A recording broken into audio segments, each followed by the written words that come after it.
Então pegue a Bíblia Sagrada, com muito amor e carinho, e abra comigo em Hebreus, capítulo 11, versículo de número 3. Hebreus, capítulo 11, versículo de número 3. Quem encontrou, diga amém. Hebreus 11, 3. Diz assim. Posso ler, gente? Amém? Diz assim, ó. Pela fé, entendemos que os mundos, pela palavra de Deus, foram criados, de maneira que aquilo que se vê não foi feito do que é aparente. Vou ler novamente para o melhor entendimento de toda a igreja. Pela fé, entendemos que os mundos, pela palavra de Deus, foram criados, de maneira que aquilo que se vê não foi feito do que é aparente. Quem crê que essa palavra é de Deus? Amém? Então, se você crê, eu vou ler e você vai repetir após mim em bom som e alta voz, tá? Vamos lá? Pela fé, vixe, está fraco. Pela fé, entendemos que os mundos, pela palavra de Deus, foram criados, de maneira que aquilo que se vê não foi feito do que é aparente. Amém?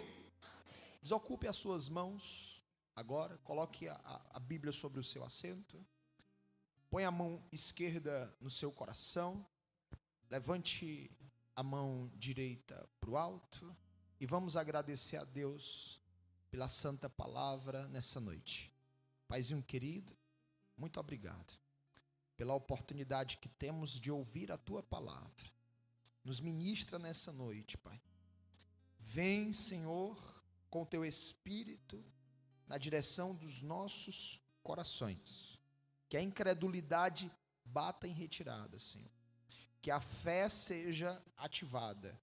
Que aqueles que não creem, Senhor, tomem a decisão de exercitar a fé e passar a crer, Senhor.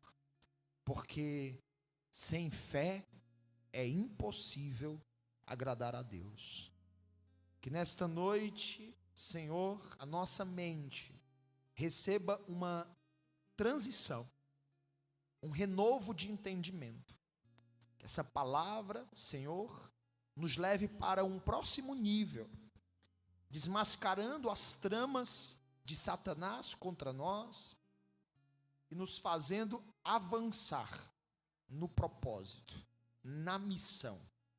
Que aquele que entrou nesse lugar abatido seja posto de pé. Que aquele que chegou aqui triste saia daqui com a alegria do Senhor.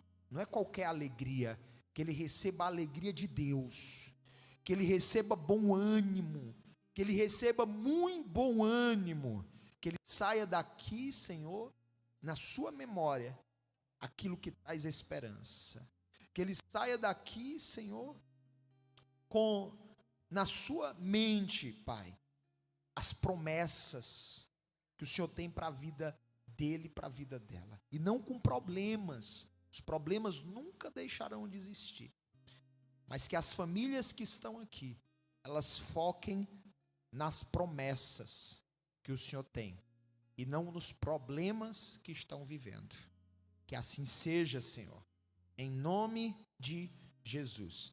Diga, em nome de Jesus. Diga, em nome de Jesus.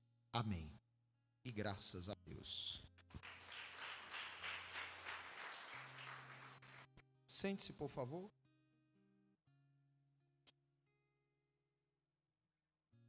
Aleluia.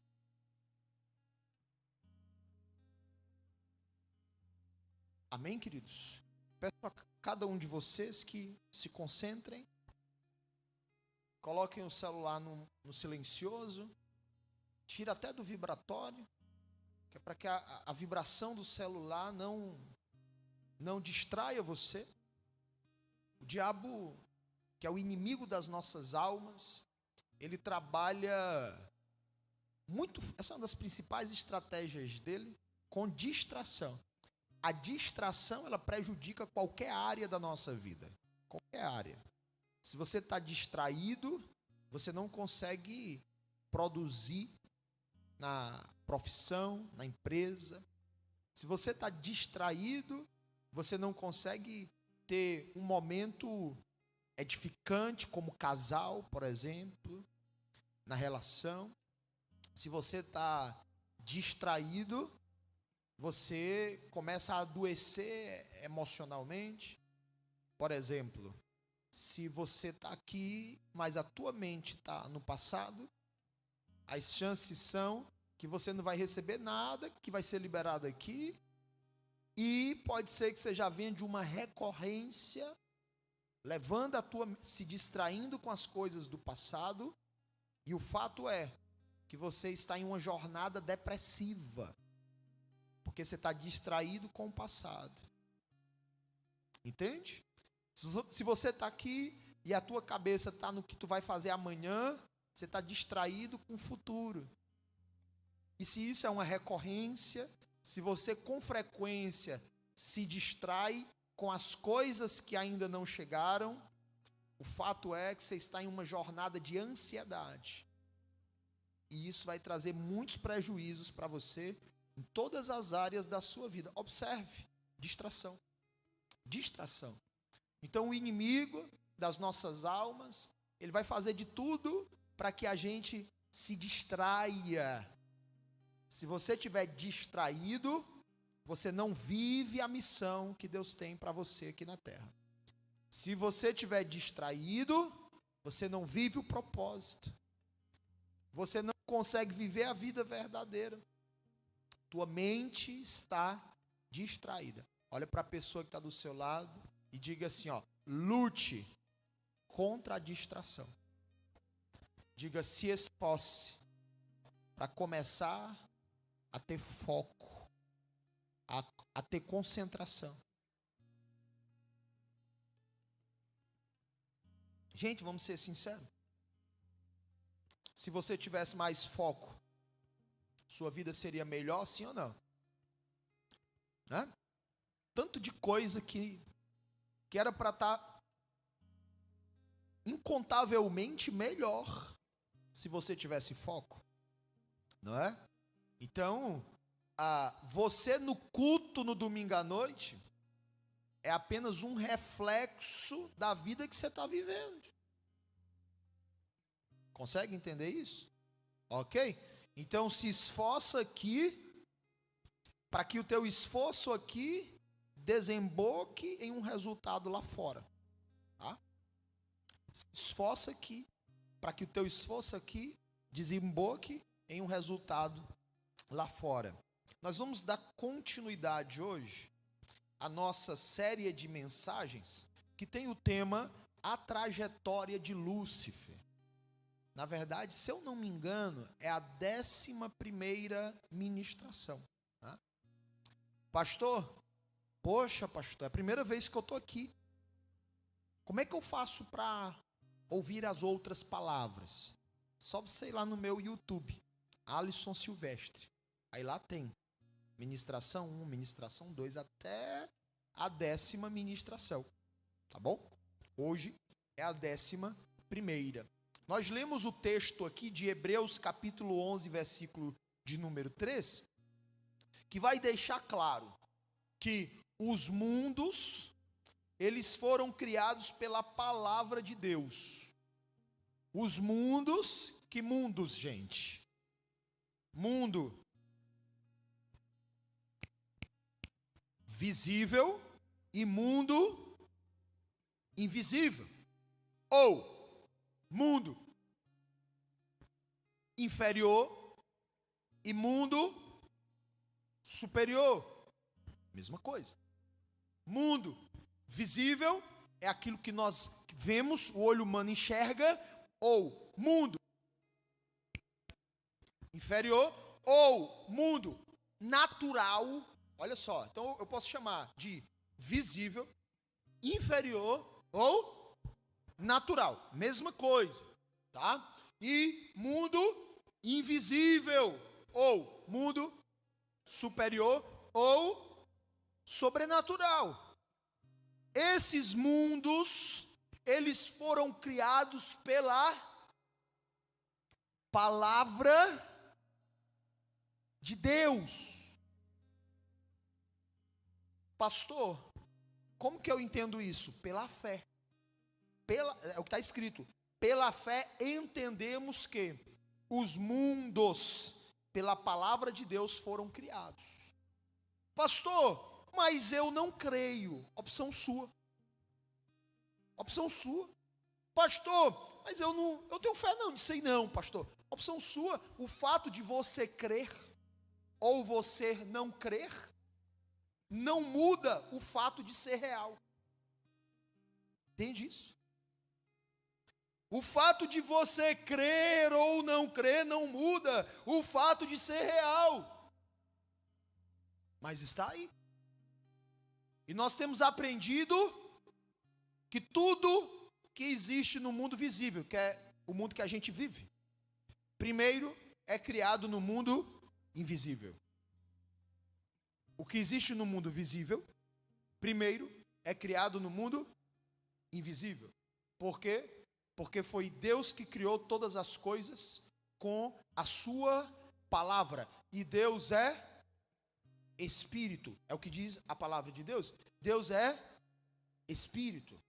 Então, Deus está aqui no mundo invisível, criando todas as coisas com a sua palavra, do original Davar, isso que eu já ensinei para vocês, que é a palavra criadora de Deus. Ele fala e as coisas começam a surgir no mundo visível. Deus disse: haja luz, e houve luz. Então Deus fala e as coisas começam a criar. Deus é Espírito, mundo invisível. Deus fala e as coisas começam a ser criadas, mundo visível. Está escrito, deixa no telão, filhão. Está escrito que tudo que se vê não foi feito do que é aparente. Ou seja, o que está no mundo visível não foi feito daqui, do que é aparente. Foi feito no mundo invisível. Por isso, a própria ciência hoje, ela vai respaldar essa verdade, chegando à conclusão de que as pessoas, que elas têm uma conexão espiritual, essas pessoas, elas se destacam, elas têm vantagem no que diz respeito às outras pessoas que não têm conexão. Por quê, pastor? Porque o que está no visível é criado pelo o invisível. Pastor, eu estou passando por uma situação e eu quero que uma porta se abra, eu quero que uma determinada coisa surja. Então você tem que primeiro ir para o mundo espiritual, para o mundo invisível, gente. Tem crente hoje que não ora mais, não jejuma mais, virou um religioso, só vem para o culto. O pastor não tem como fazer por você aquilo que compete você fazer. Você precisa se conectar com Deus que é Espírito. Se conecta com Deus, você começa a mover o sobrenatural no natural. Essa é uma característica dos filhos de Deus. Caminhar aqui no natural, só que sobrenaturalmente.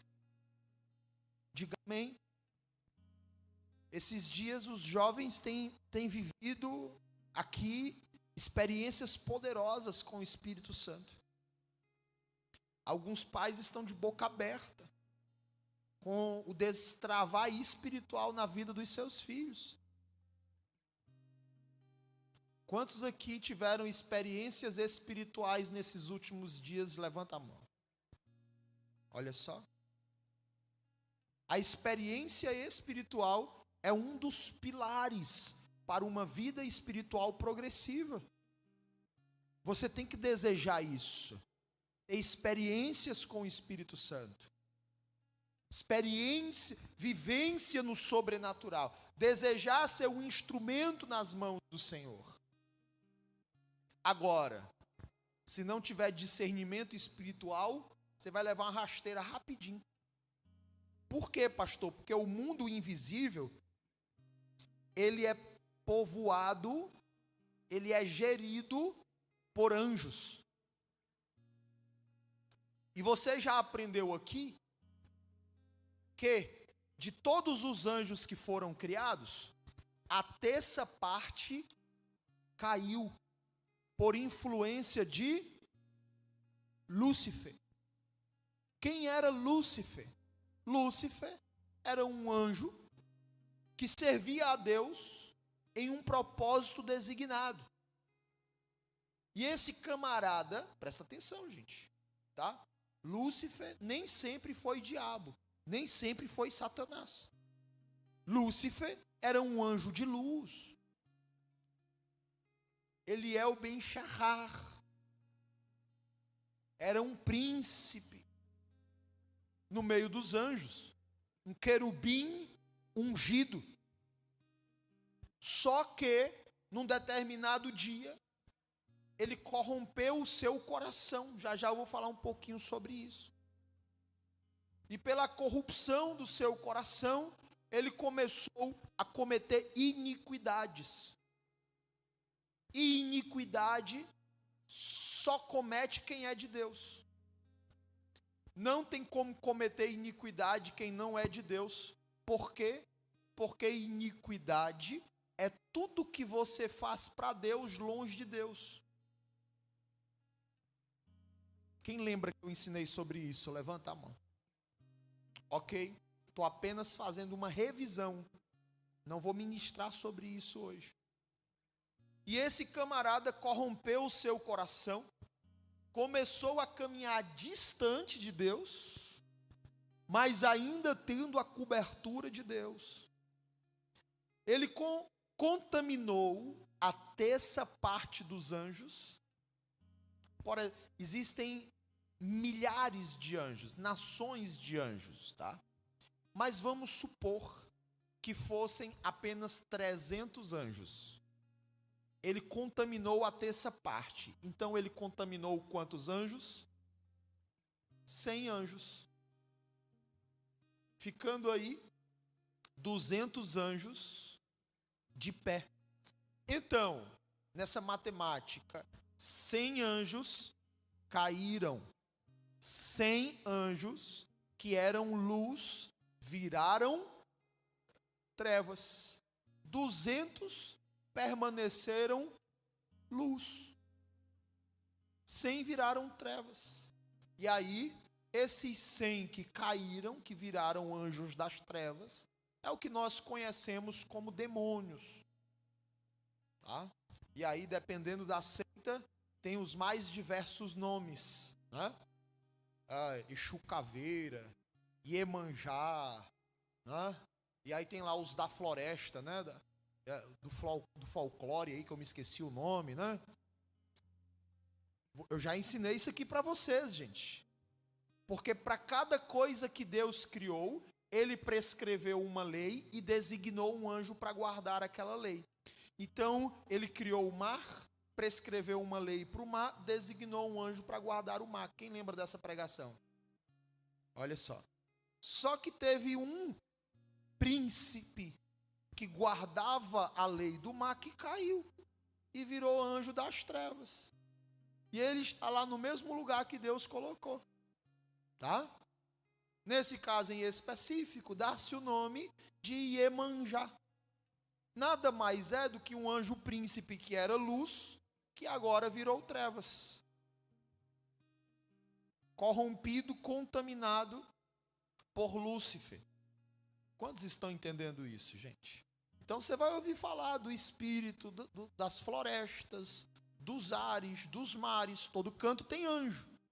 Só que agora tem anjo caído, anjo das trevas, e tem anjo de luz, da luz. Sempre foi assim, gente, tá? O mundo espiritual é uma realidade. Nós, como filhos do Deus vivo, nós temos que ter essa consciência e compreender que o Espírito Santo que habita em você, detalhe, se você tiver recebido Jesus como Salvador, porque se você não tiver recebido Jesus como Salvador, o Espírito Santo não habita em você, tá?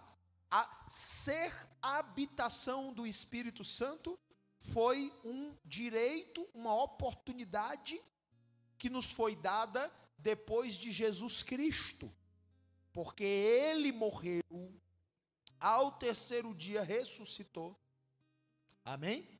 Ele carregou sobre si as nossas iniquidades, os nossos pecados. É o castigo que nos traz a paz, estava sobre ele, e pelas suas pisaduras nós fomos sarados. Já profetizava o profeta messiânico Isaías, centenas de anos antes de Jesus vir, e foi exatamente assim que aconteceu. Então, ele foi para o madeiro no nosso lugar, para que hoje nós tivéssemos a oportunidade de sermos salvos, de termos o Espírito Santo como morada dentro de nós. Pastor, mas eu não recebi o Espírito Santo não, pastor. Aí você vai ter a oportunidade de receber Jesus como Salvador daqui a pouco. E aí o Espírito Santo vem e faz morada em você, tá? Isso é o selo, é o penhor da salvação. Diga glória a Deus, crente. Tá certo, gente? No dia que você entender isso, sua vida muda. Porque não faz sentido viver uma vida de condenação. Vivendo, construindo coisas que a traça e a ferrugem consomem, o ladrão que mira rouba. Não faz sentido, gente. O que faz sentido é vivermos em construção de uma vida eterna, porque o direito em Cristo nos foi dado. Você precisa abrir tua visão espiritual para entender isso. Agora, tem gente que tem a visão espiritual fechada. Por que tem gente que tem a visão espiritual fechada? Porque Lúcifer, que caiu, e agora é Satanás, o diabo, que significa adversário, inimigo, tá?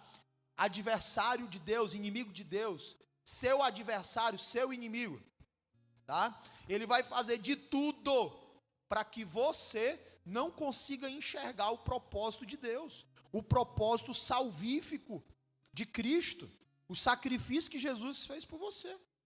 Ele vai fazer de tudo para fechar os teus olhos, para que você olhe para Jesus como uma religião, né? Aí você venha para o culto, porque, né? Teu pai ia, tua mãe ia, teus avós iam, né? E aí você vai lá para o culto, como se fosse ali mais uma igreja, vou para o culto, né? E não é isso, gente. Não é isso. Pelo contrário, tem muita gente que está dentro da igreja, mas está vivendo uma vida de condenação.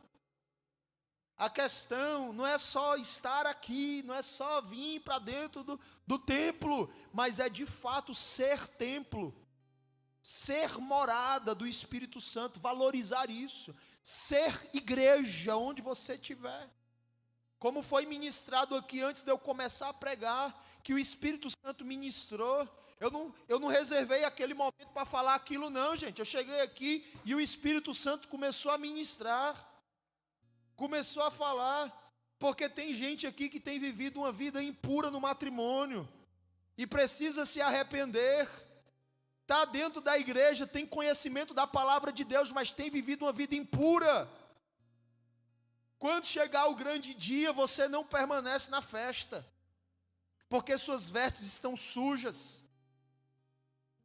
Você precisa entrar em uma rota de purificação, purificar os seus olhos, purificar os seus ouvidos, vigiar naquilo que você anda vendo, vigiar naquilo que você anda ouvindo.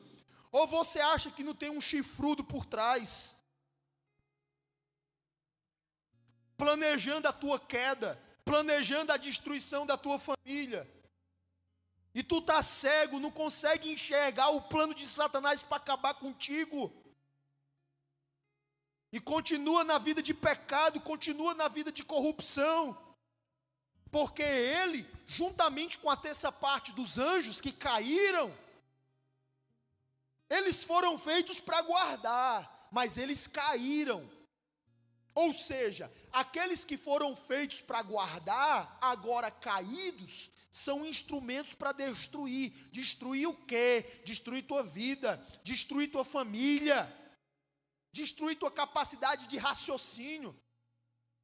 Eu fico assim, meu Deus, eu fico de boca aberta, como pode gente tão inteligente, emburrecida? Eu olho e digo assim, não pode, como pode? Fulano é tão inteligente e emburreceu. Mas o que é isso, gente? São escamas nos olhos dessa pessoa, que por falta de discernimento, de posicionamento, entrou em uma rota de engano e de destruição. Provérbios 16, 25, Salomão vai falar que existem caminhos que parecem perfeitos, mas o seu fim é a morte. Meu Deus, meu Deus. Você olha e você diz, cara, isso aqui mesmo, minha vida é isso aqui mesmo, e você acha que está tudo certo, mas o final é a morte. Meu Deus. Aí Deus lhe trouxe aqui nessa noite para abrir teus olhos, para fazer você ver, para fazer você enxergar a trama do inimigo contra você. Porque um dia o coração dele foi corrompido, porque ele começou a desejar um trono que não era dele.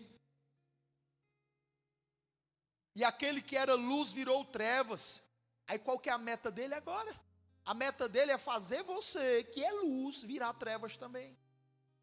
Por quê, gente? Porque todo mundo que cai não quer cair só.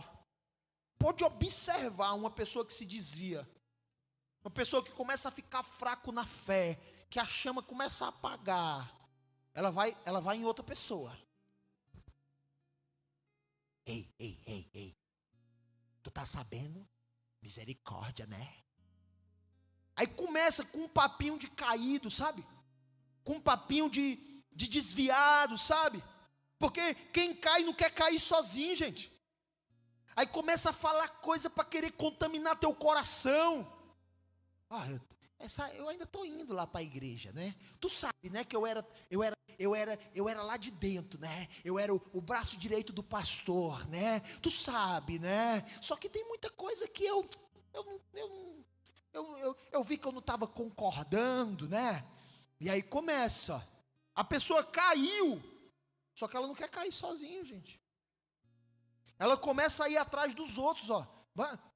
É como se ela dissesse assim, ó, vai cair junto comigo. Eu não vou cair sozinho não, quando sou nem otário. É a mesma coisa que Satanás faz, gente. É a mesma coisa, ele caiu, ele não quis cair sozinho, ele derrubou a terça parte dos anjos com ele, e ele não aceita só ter derrubado a terça parte dos anjos, ele quer derrubar você também.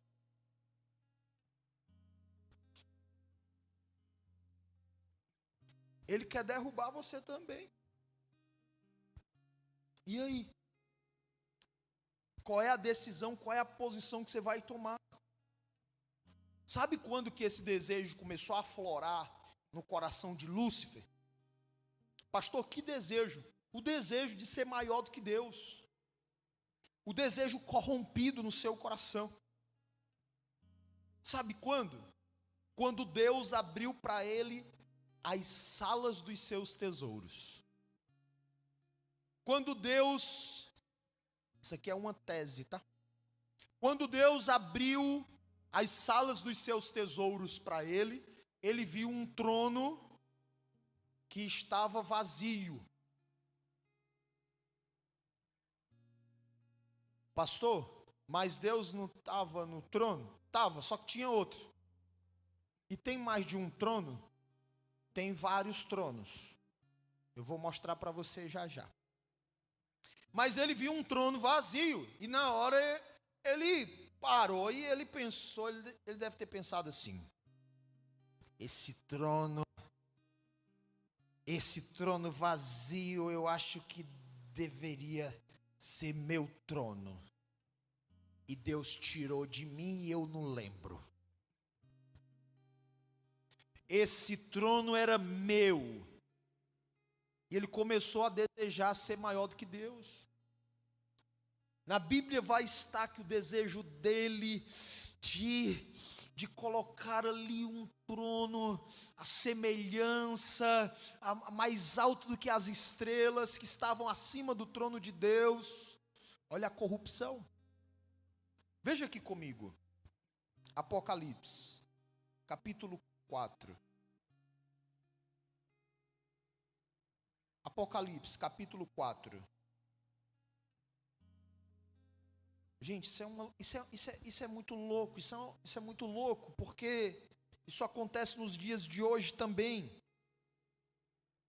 As pessoas com o coração vaidoso, corrompido, elas perdem o rumo da vida. Elas começam a valorizar o que não é para valorizar e desvalorizam aquilo que tem valor. Apocalipse capítulo 4.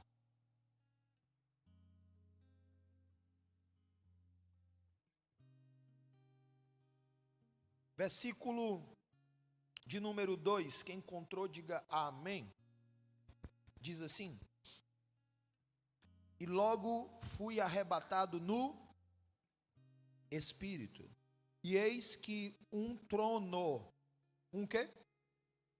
Um trono, estava posto no céu, e um assentado sobre o trono. Então, tinha um trono, e esse trono estava ocupado. Vamos lá. Versículo de número 4. Depois você lê todo o capítulo, tá bom? Não vou ler aqui para a gente não se estender demais. Versículo 4. E ao redor do trono havia, presta atenção, então tinha um trono, né? Esse trono estava ocupado, tá? Que era o trono do Deus vivo. E ao redor, o texto está dizendo, ó, ao redor do trono havia 24 tronos. Então já era 25 aí. Aí? Vamos lá. E vi assentados sobre os tronos 24 anciãos, vestidos de vestes brancas. Diga, a veste tem que ser branca. Né, gente? É o caráter, tá? É o coração, ok? É o coração que não está corrompido. E tinha sobre as suas cabeças coroas de ouro. Agora, tem um trono, tá? Então tem um trono, o Senhor está nesse trono. Tem 24 tronos, que é o dos 24 anciãos. E agora você vai para Apocalipse 3.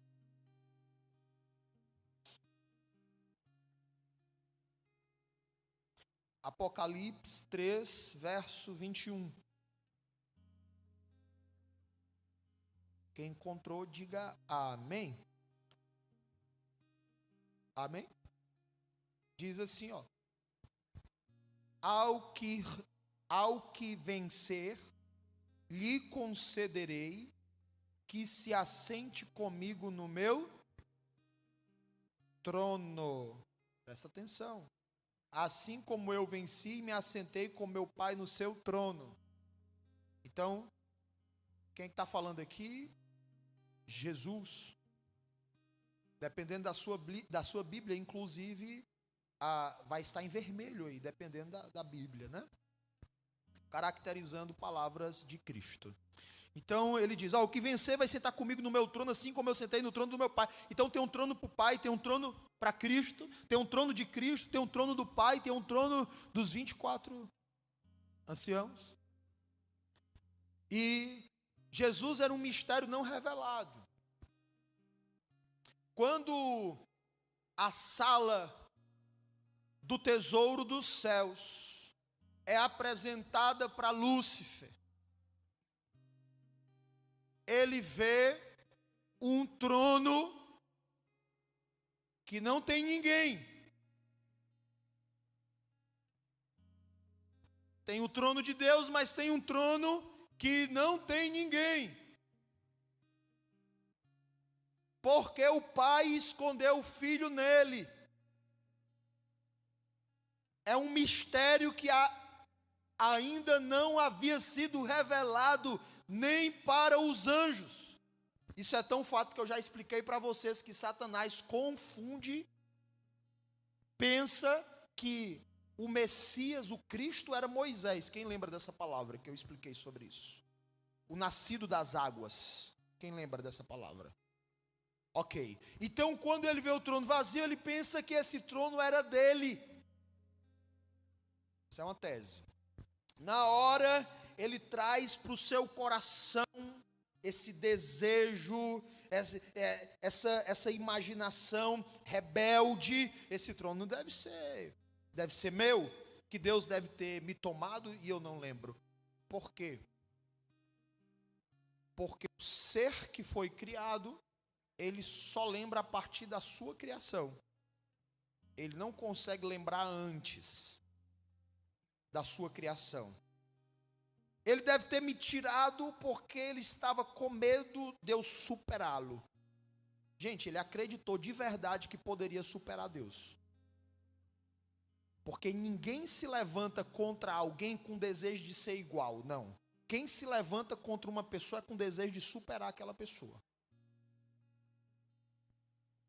De ser melhor, é ou não é? Você já teve pessoas que se levantaram contra você? Sim ou não? Qual era o desejo daquela pessoa? Mostrar que é melhor do que você. Mostrar que faz melhor do que você. Mostrar que é mais digna do que você. Ninguém se levanta contra alguém que não seja com o desejo de mostrar que é superior, que é melhor. E na minha jornada como pastor, eu já tive muitas pessoas assim. Eu já tive pessoas no corpo de obreiro, pasmem, que se levantava contra mim, para mostrar que era superior, que podia mais, que... eu não... Isso é um negócio de Satanás mesmo, é o Satanás na pessoa. Uma necessidade de mostrar que é melhor. Mas é só dizer, né? Assim, eu sou melhor do que você. Pois tá bom, você é. Eu falo até no Instagram, se você quiser, e lhe marco. Olha, gente, fulano é melhor do que eu. Eu marco você lá. Pronto. Amém? Aí para com isso. Porque a pessoa que se levanta com desejo de mostrar que é superior é só para atrapalhar, gente. É só para atrapalhar. Vá viver sua vida. Vá cuidar da sua vida. Para que ficar se levantando contra os outros? Para mostrar isso, para mostrar aquilo. Pelo contrário, gente. Meu Deus do céu. Aqui vocês têm um pastor que tem prazer em que você cresça e se torne melhor do que ele. Sabe por quê? Porque eu decidi imitar Jesus. Jesus disse assim: se vocês crerem, farão obras maiores que as minhas. Uau! É para isso que eu estou treinando você, capacitando você, para você fazer obras maiores do que as obras que eu estou fazendo. Eu vou ter muito orgulho quando eu ver você fazendo coisas maiores. Só que gente, isso é um sentimento de rebeldia que está no coração das pessoas, que fazem as pessoas se rebelarem, se levantarem umas contra as outras, em vez de se unirem por um propósito em comum. a gente nunca vai pensar exatamente da mesma forma. Por quê? Porque somos pessoas diferentes. E é isso que eu quero que você entenda. Maior do que as diferenças que nos separam é o Calvário que nos une. Amém, gente? Não é porque você pensa algo diferente que a gente vai deixar de caminhar junto, não. Se for assim, ninguém vai caminhar junto. Porque sempre vai divergir em alguma coisa. É ou não é? Sim ou não, gente? Sim. Só que a gente precisa de maturidade para entender as diferenças. E ainda assim, caminharmos juntos e cumprirmos o propósito que Deus tem nas nossas vidas. Quando Lúcifer, quando o anjo, ele vê aquela cena, ele cria a imagem do Deus que ele quer conhecer. Porque cada um vai conhecer o Deus que quer. Quando ele vê aquela imagem, e ele nutre no coração dele essa rebeldia, Que rebeldia, pastor? Quando ele vê a imagem, no coração dele vem aquela rebeldia de que Deus privou ele de ser o que ele queria ser. Porque o rebelde pensa assim, Deus me privou de ser o que eu queria ser, E aí ele cria uma imagem de Deus, de um Deus ruim, de um Deus que está privando ele de crescer, de um Deus que não está dando a ele aquilo que é direito dele, de um Deus que usurpou dele o trono. E aí eu quero que você anote aí, eu quero que você escreva. Cada um vai conhecer o Deus que quer. Cada um vai conhecer o Deus que quer. Escreva. Quer conhecer o Deus do amor? Então seja filho. Porque Deus ama os seus filhos. Cada um vai conhecer o Deus que quer. Quer conhecer o Deus da ira? Quer conhecer o Deus da ira? Então seja um rebelde. Porque a ira de Deus cairá sobre os rebeldes. Quer conhecer o Deus da guerra? Então entre em uma batalha com Ele. Você vai conhecer o Deus da guerra que não perde uma batalha. Ou seja, cada um vai conhecer o Deus que quer. Dependendo da sua postura na direção de Deus, você vai conhecer o Deus que você escolheu conhecer. Pastor, eu quero conhecer o Deus do amor. Então seja filho, porque Deus ama os seus filhos. Se comporte como um filho. Honre a Deus. Caminhe nos seus princípios. No dia que Ele lhe der um puxão de orelha e lhe exortar, receba a exortação e o puxão de orelha. Porque Deus repreende e exorta, assim como o pai repreende os filhos que ama. É o que está escrito lá em Provérbios 3. Entende? Eu quero conhecer o Deus do amor, pastor. Então seja filho. Porque Deus ama os seus filhos. Quantos filhos aqui nessa noite? Diga amém. Então, quem era o Deus que o diabo queria conhecer? Um Deus que privou ele de ser o que ele queria ser. É assim que todo rebelde pensa. O rebelde pensa assim: o pastor não quer que eu cresça.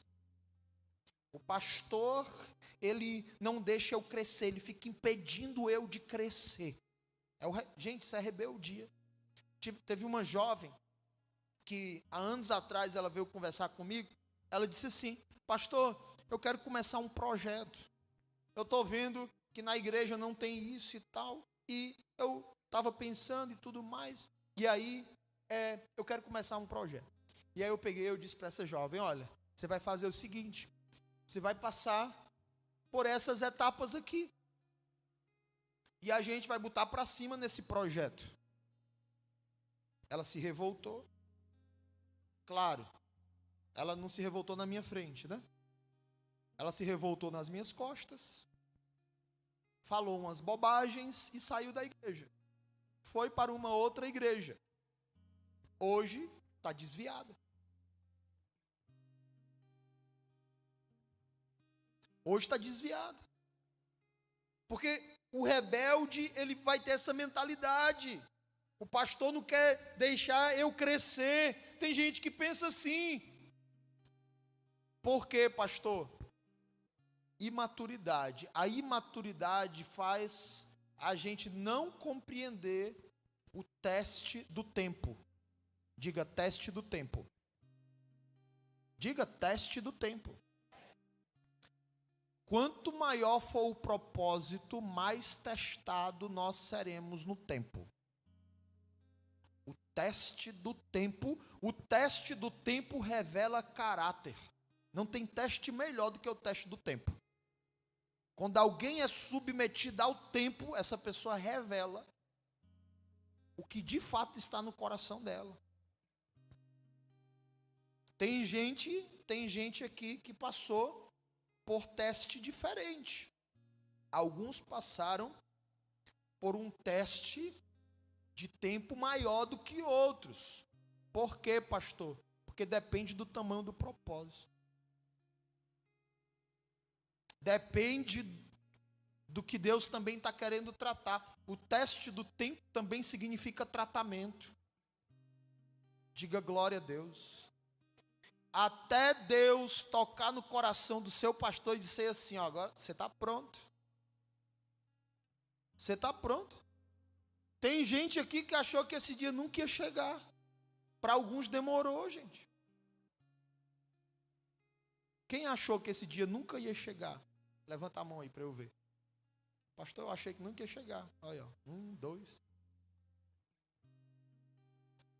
Mas tem alguns mais antigos que passou um tempo. Passou um tempo, porque é o teste da prova.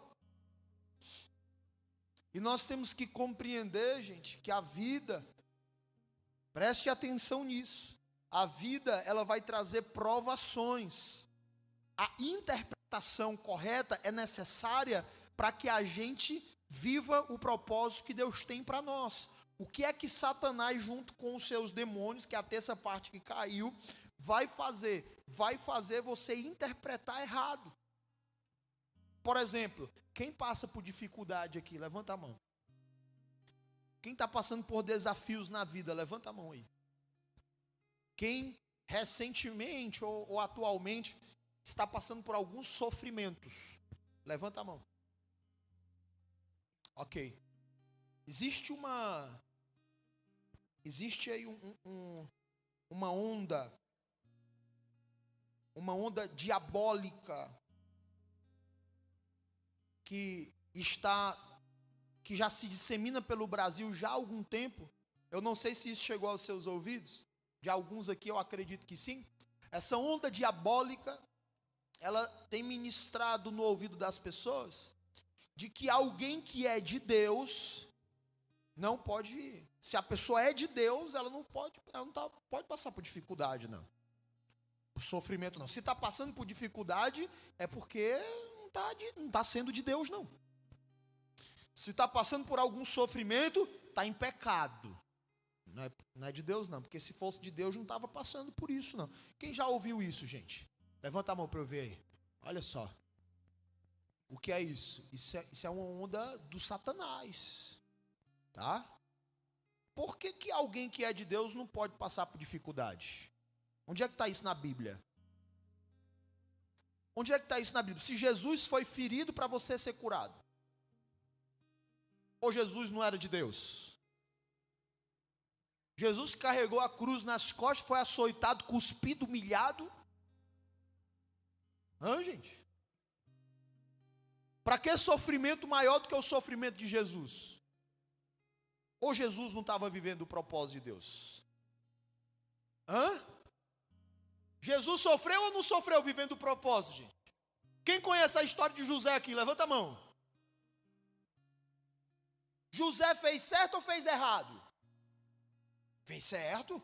Qual um camarada para fazer mais certo do que José, viu? Só Jesus. Camarada caminhando direito ali, sofreu na mão da família, o pão que o diabo amassou. Foi rejeitado pela família, humilhado pelos irmãos, vendido como escravo. Aí quando chega no Egito é vendido para a casa de Potifar. começa a trabalhar lá na casa de Potifar, fazendo tudo o que é certo, o camarada fazendo tudo o que é certo. Se levanta uma endiabada contra ele. Rapaz, mas aquela mulher era ruim. A mulher de Potifar. Quem conhece a história de José? Levanta a mão aí. Ok. A mulher se levanta contra ele, querendo seduzir ele, querendo ir para a cama com ele. Ele rejeita. José era consagrado ao Senhor, gente. Ele foge ali da tentação.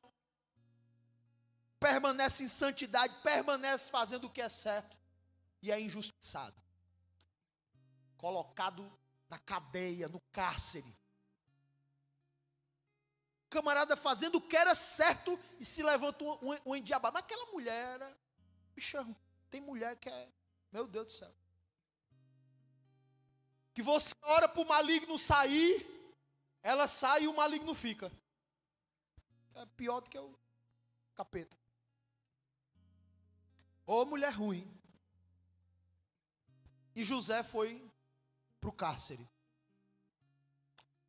José sofreu. Sofreu ou não sofreu, gente? Ele estava fazendo o que era certo ou o que era errado? Ele estava fazendo o que era certo. Claro, tem sofrimento que é consequência dos seus erros. Você tem que corrigir seus erros. Tá? Porém, todavia, entretanto, fazer o que é certo não significa viver uma vida isenta de dificuldade, de dores e de sofrimento. Nananina, não. O processo, o percurso, também é um processo e um percurso de dores, de feridas, de dificuldades. E tudo vai depender da leitura de quem está enxergando a situação. Porque quem olha para a situação de José, aos olhos humanos, estava tudo errado. Estava tudo errado. O homem olha assim e diz, rapaz, isso aí está errado, isso aí não está certo não. Se fosse os crentes de hoje, ia dizer assim, José deve estar em pecado. Está fazendo alguma coisa errada. Os amigos de Jó, né? Jó se arrepende. Cara, tu deve estar fazendo alguma coisa errada aí. Né? É a síndrome dos amigos de Jó. Tem muita gente vivendo essa síndrome. Estou fazendo alguma coisa errada. Ia chegar para José e dizer a mesma coisa. Porque para muitas pessoas estava tudo errado. Só que para Deus, José estava no lugar exato. O cárcere, o cativeiro, era o lugar exato que Deus queria que José estivesse. Existem sofrimentos que fazem parte do propósito. Fala isso para a pessoa que está do teu lado. Existem sofrimentos que fazem parte do propósito. José estar no cativeiro era o lugar certo para Deus apresentar para José o padeiro e o copeiro. Meu Deus. Que foi o que fez José sair do cativeiro e ser colocado como braço direito do homem mais poderoso do Egito. Meu Deus. Fala para outra pessoa, diga, tem sofrimento que faz parte do propósito. Agora olha para outra pessoa e diz assim, sua vida só dá errado dependendo de quem está vendo.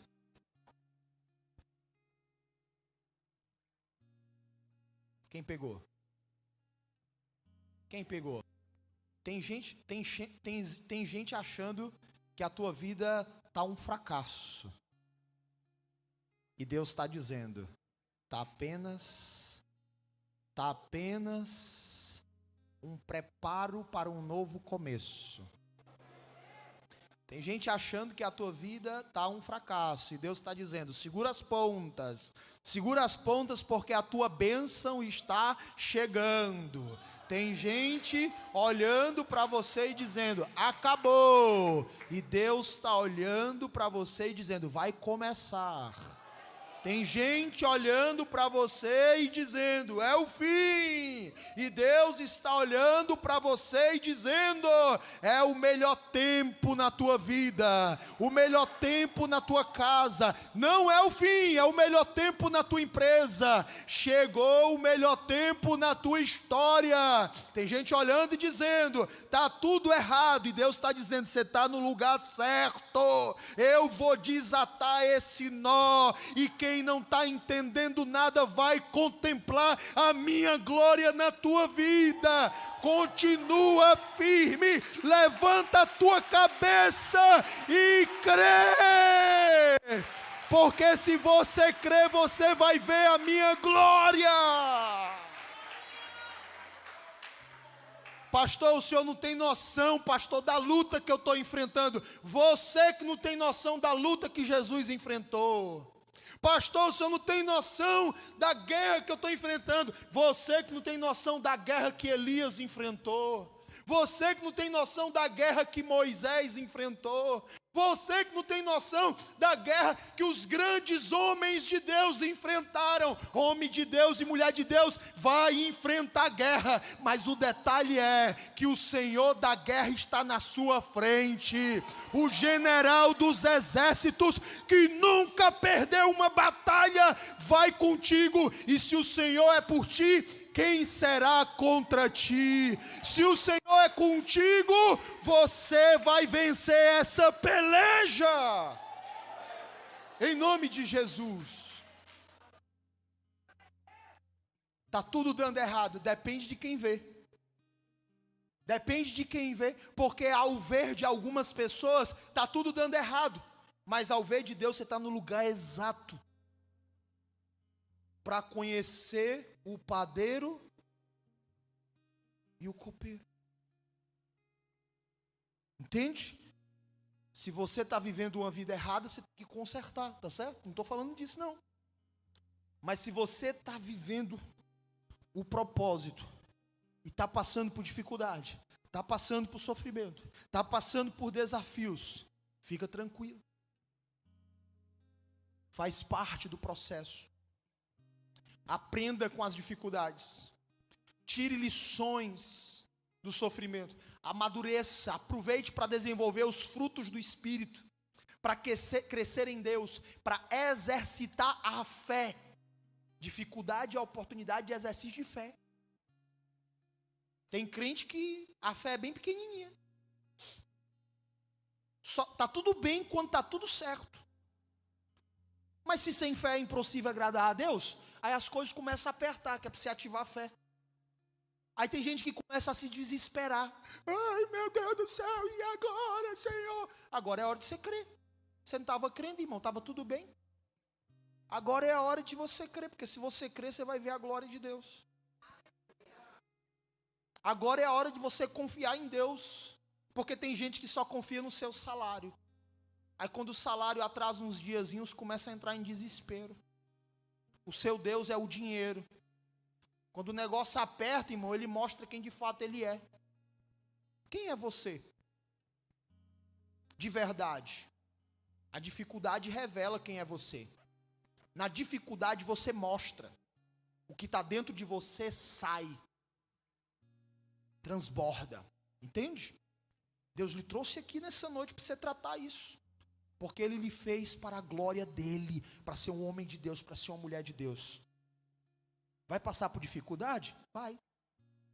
Vai passar por desafios? Vai. Vai passar por sofrimentos? Faz parte. Faz parte.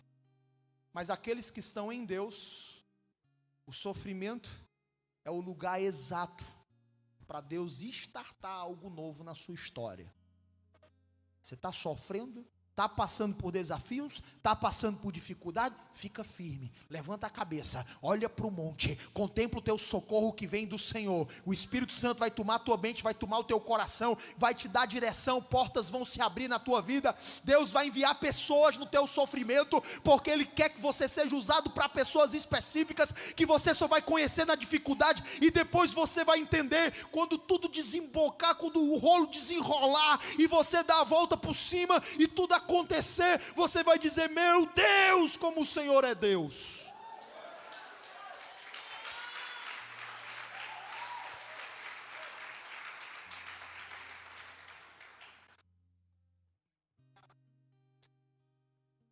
Tem um discípulo que ele passou um ano atrás de emprego, e ele não conseguia emprego. A esposa teve que trancar a faculdade, passaram dificuldades até na questão da alimentação, discípulos capacitados, mas as portas se fecharam, nada dava certo para eles. E aí teve um dia que eles estavam até sem o dinheiro de colocar combustível na moto. Passou mais de uma semana sem ir para a faculdade dele, porque não tinha como ir, não tinha dinheiro da passagem, a moto estava sem combustível. Aí o cunhado dele pediu a moto emprestado. Aí ele disse: eu lhe empresto, mas não tem combustível. Aí o cunhado dele: não tem problema, eu coloco. Aí o cunhado dele usou a moto e entregou o tanque com combustível. Aí ele pegou a moto: vou aproveitar para usar esse combustível para ir para a aula. Quando ele vai para a aula, o professor aborda ele e diz assim: fulano, o que é que está acontecendo, hein? Que você não está vindo mais para as aulas? O professor dá um puxão de orelha nele. E ele chama o professor no canto e abre o jogo para o professor. Professor, nós estamos passando por desafios lá em casa já há cerca de um ano, desafios financeiros, e esses dias que a gente... que eu não estava vindo para a faculdade é porque não tinha dinheiro da passagem, nem combustível na minha moto tinha. Eu vim agora porque o meu cunhado pediu a moto emprestada, colocou combustível e ficou um pouco de combustível dentro e deu para eu vir hoje. Aí o professor: pois me mande o seu currículo. Ele mandou o currículo para o professor entrou em contato com uma empresa parceira, e essa empresa parceira chamou ele para a entrevista de emprego. E ele foi para a entrevista de emprego, passou na entrevista de emprego, cresceu nessa empresa, hoje ganha numa média de R$5.000 por mês. Presta atenção. Poderia ser que ele tivesse conseguido outros empregos antes desse um ano. Na área de atuação dele, tem muitas vagas para ganhar estágio de R$700, vagas de 1.200. Olha só. Agora, se ele não tivesse passado por essa dificuldade, de tal maneira que acabasse o combustível da moto, e ele não tivesse dinheiro nem para pagar a passagem de ônibus, nem para colocar combustível na moto, para ir para a faculdade, ele não teria ficado uma semana sem ir para a faculdade. Ele não teria recebido um puxão de orelha do professor. Ele não teria entregado o currículo para esse professor. E ele não teria conseguido esse emprego, que ele ganha 5 vezes mais do que as outras vagas de emprego na área dele. Ou seja, para muitos estava tudo dando errado, mas para Deus ele estava no lugar exato. Para Deus apresentar o copeiro e o padeiro. No caso dele era o professor. Quem está entendendo isso? Amém? Amém ou não amém, gente? Ou seja, sua vida só dá errado dependendo de quem está vendo. Não se importe com o que as pessoas estão dizendo. Se importe com o que Deus está dizendo ao teu respeito. É isso que importa. Amém? Porque a partir de hoje, você vai vigiar, você não vai dar mais legalidade para o inimigo e para os seus demônios, não vai dar mais, sua visão espiritual vai estar aberta, você vai discernir as investidas de Satanás contra você, e você vai ficar firme, e vai crescer na fé, vai progredir espiritualmente, vai ser um homem de Deus, uma mulher de Deus, vai restaurar a tua casa, vai ganhar a tua família para Jesus, teus amigos para Jesus, e vai aguardar a vinda do Senhor, porque Ele é o noivo, e nós somos a noiva, que está com as vestes brancas, aguardando a sua vinda. O que é que Satanás quer fazer? Sujar as nossas vestes. Como é que suja a veste? Passando por dificuldade, aí tu começa a murmurar. Chega um enviado do capeta e diz assim: cadê teu Deus? Cadê? Depois que tu inventou de ir para a igreja, as coisas foi pior. Hein, gente? A serpente, ó, buzinando no teu ouvido, o capeta dos infernos. Estende a mão e diz assim: aparta-te de mim, Satanás. É tu o diabo. Hã? Fala teu nome. Hã, gente? Se Jesus sofreu, irmão, se José passou pelo que passou, irmão, você acha que nós não vamos também passar por sofrimento, por dificuldade? Então deixa de mimimi, crente, levanta a cabeça. Mostra que tu confia em Deus de verdade. Começa a ter atitude de fé, começa a ser ousado, sai da paralisia, porque o espírito que habita em você não é de covarde, mas é de ousadia, é de coragem, é de intrepidez. Seja ousado, levanta a cabeça e tenha fé. Daqui a pouco você vai estar me dando um abraço e contando um testemunho poderoso em nome de Jesus.